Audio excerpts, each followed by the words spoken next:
So I thought I'd give you a gardening update. I didn't do one last week because I didn't think much had actually happened in my garden, but then I realised as I was walking up the stairs, I realised I totally forgot I'd moved most of the tomato plants upstairs into our little sun trap area, which is actually the loft conversion.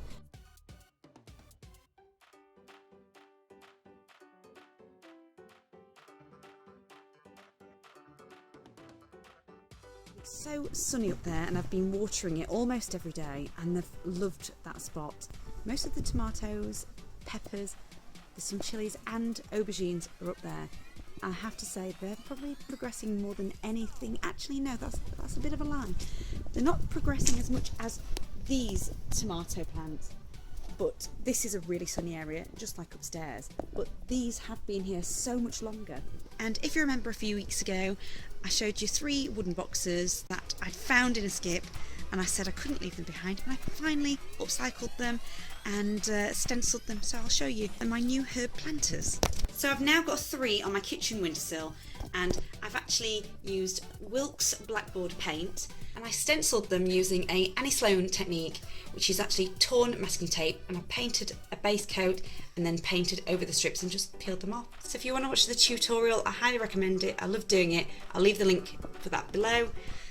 So I've got basil, chives and parsley, but I did 2 in the Strive Perfect and then 1 plain. But I really love this idea because if I want to grow mint one year or whatever herb I can think of, then I can keep changing them. And of course, while I'm cooking in my kitchen, there's nothing better just to pick a fresh herb or 2 while I'm cooking. So love it, and they can be part of my tutorial videos. So to give you an update on everything else, I can now confirm I have baby courgettes. So cute and dinky. So each flower has a courgette underneath, so you've got one there. That's a courgette. There's a courgette. There's absolutely tons, and I can't wait to use my courgette peeler. Then the butternut squashes are getting bigger, but there's no sign of any flowers on those yet.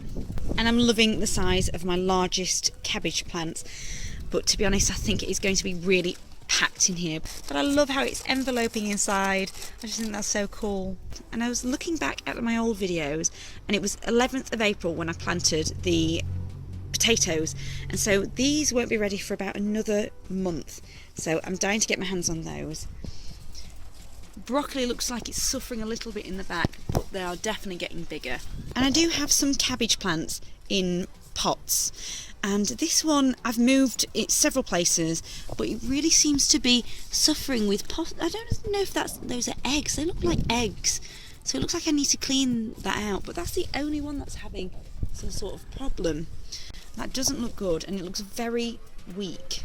And then the weaker cabbages over here, they're not really doing a great deal, so I think these are going to be ready much later on, or they're probably not going to do anything at all, and I do need to have a serious de-weed session. And the parsnips seem to be still growing, and my leeks, they just look so dinky and I can't see them doing anything. And if you remember way back to my very first gardening video, I bought 2 boxes of shake and rake to grow some flowers at the front of our house, and because we live on a main road, every house on this street has a little bit of a grass verge that belongs to the council. So many people have got gorgeous flowers, and we thought we'd just titivate and use those shake and rake things. And about 3 weeks ago, the council actually chopped our flowers off, and we discovered they must have sprayed weed killer over.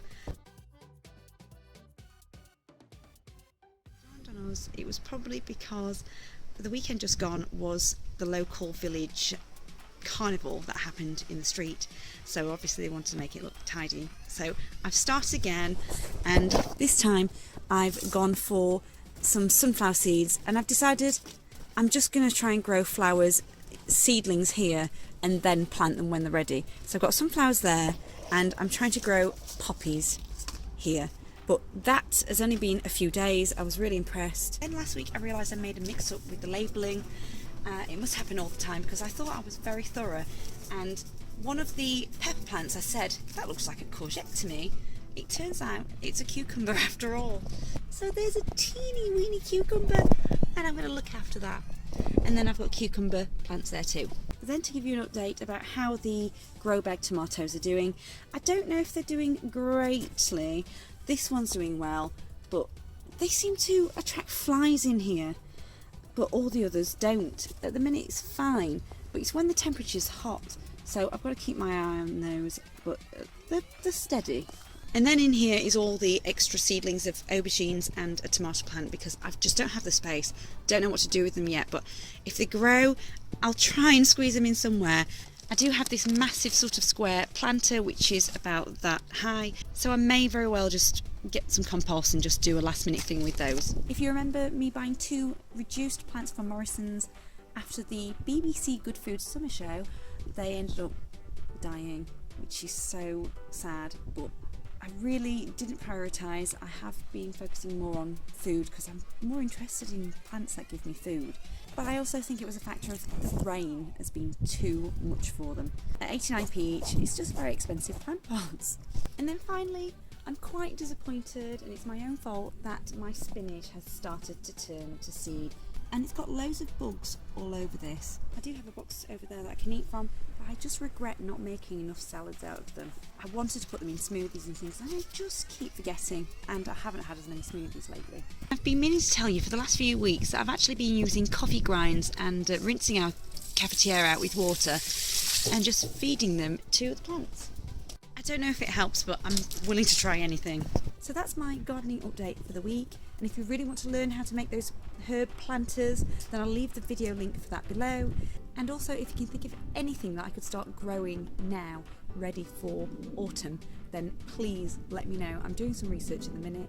I want to find out what I can keep growing continuously. So yeah, I just want a really productive garden. And don't forget to give it a like and subscribe if you want to see more. So hopefully I'll see you next week. Thanks for watching, bye!